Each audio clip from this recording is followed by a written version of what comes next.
Pasar kayaknya happy ya, karena kemarin kan Luar biasa. berlangsung aman, damai, tentram gitu Iya. ya. Tapi kalau kita lihat kenaikan 2% hampir bahkan sempat menyentuh 2% sebenarnya ketika perdagangan dalam daily trade ini adalah respon positifme terhadap penyelenggaraan pemilu yang berlangsung aman, damai, kemudian juga sesuai ekspektasi pasar, Mas Maksi.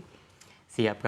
So far jadi memang kalau kita perhatikan begitu Maria Susi, bahwa memang ini adalah salah satu yang diharapkan begitu Maria. Kenapa? Doa semua orang untuk bisa berjalan dengan aman dulu. Itu yang penting. Kenapa? Karena kalau misalkan nggak aman pun percuma. Itu nomor satu. Nomor kedua yang mesti kita perhatikan adalah sikap dari masing-masing orang gitu ya. Karena kalau kita perhatikan tentu kalau kita perhatikan quick count itu bedanya cukup jauh.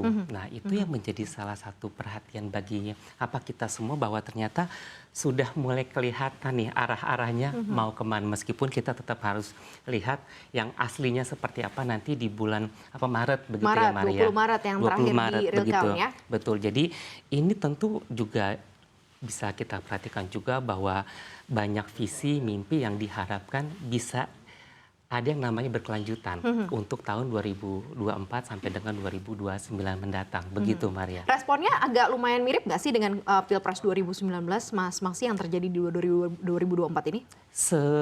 Pun kalau kita lihat begitu Maria, sebetulnya harapan pada tahun itu 2019 itu sebetulnya ekspektasinya sangat tinggi Maria sebetulnya. Karena kan pun kalau kita perhatikan saat itu Bapak Jokowi mengikuti yang kedua kalinya. Dan pun kalau kita lihat dari sejak tahun 2004, kalau dia ikut yang kedua, biasanya dampaknya akan jauh lebih besar sebetulnya. Nah, tapi sayangnya kalau kita perhatikan pada bulan Mei itu ada yang namanya kerusuhan. Akibat adanya sikap yang mungkin kurang baik. Nah, ini yang tentu kita ingin hindari Maria. Karena kalau enggak, justru nanti malah akan untuk membuat kita tuh rugi sebetulnya. Nah, sejauh ini ekspektasinya begitu luar biasa. Bahkan di luar ekspektasi sebetulnya. Karena kalau kita melihat gitu ya, tunggu to be true untuk satu putaran. Tapi ternyata kemarin quick count-nya itu berkemungkinan besar ke satu putaran. Dan ini menjadi salah satu katalis positif. Kenapa? Karena bisa kasih kepastian bagi perekonomian, bagi pasar terhadap arah perekonomian selanjutnya di tahun depan. Gitu, nah, Susi, kita juga mengenai kepastian ya, bahwa ternyata investor mungkin yang ada di capital market juga jauh lebih pro terhadap kepastian ya sejauh ini. Yang kamu lihat seperti apa? Mengingat juga paslon yang unggul saat ini 02 kan memang mengusung keberlanjutan terhadap apa yang sudah dijalankan oleh pemerintahan Jokowi, dan tampaknya itu jauh lebih disukai oleh pasar ya. Ya, kalau kita lihat kan memang untuk program dari yang paslon 02 ya, kalau kita lihat memang secara quick count ya juga ya Pak Maksi, seperti Pak Maksi bilang juga memang ini kan sudah unggul, dan memang kan pasar itu kan butuh kepastian ya.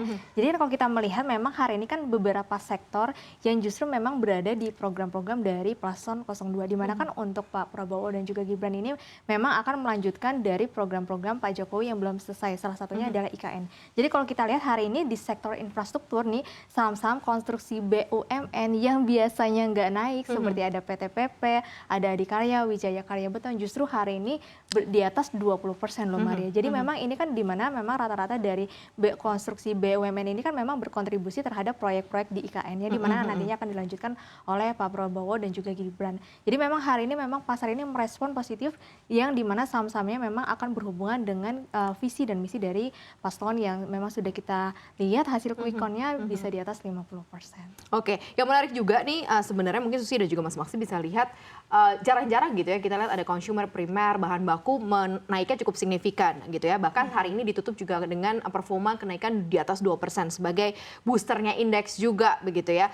Bahkan kita sempat tanya kapan sih consumer nih akan cemerlang lagi gitu ya, karena beberapa engine kayak mau ada Natal, Tahun Baru, Lebaran tuh kayak kurang bergeliat. Tapi ternyata gitu kalau kita mencoba cocokologi dengan beberapa program paslon 2 kan ada makan gratis, kemudian ada minum susu gratis gitu. Ini kayaknya cukup berimpact juga ya Mas Maksi yang Anda lihat gitu ya terhadap consumer sektor.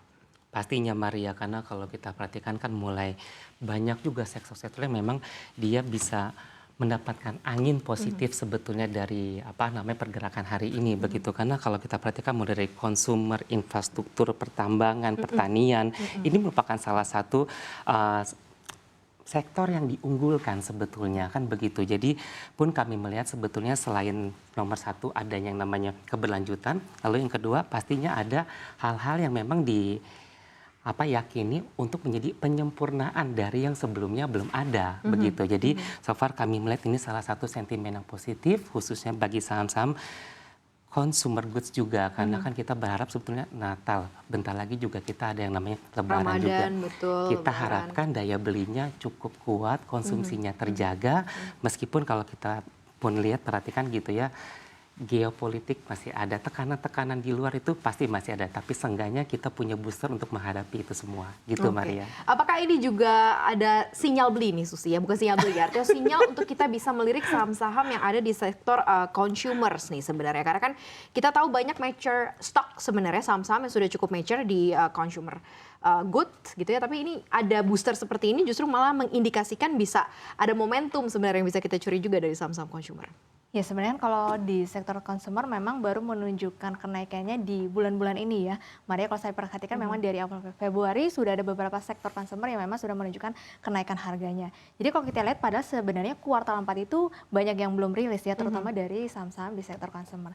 Tapi kalau kita lihat memang salah satunya biasanya di tahun politik ya atau tahun pemilu ya, itu biasanya kan memang ada 3 sektor yang menarik ya. Ada retail, consumer, dan juga biasanya ada telekomunikasi. Nah hal tersebut ya memang mendorong dari para pelaku investor ini bahwa memang secara track record 3 sektor ini menarik. Nah ini kembali lagi ternyata pasar ini mengapresiasi. Ditambah seperti yang Maria tadi bilang adanya program makan gratis, susu gratis. Nah ini akan menyambar banyak sektor, bukan hanya consumer goods, tapi seperti dibilang Pak Maxim tadi ya ada pertanian juga. Jadi memang ini akan mempengaruhi banyak sektor dan juga termasuk juga di sektor logistik untuk pengiriman dari bahan baku makanan ya.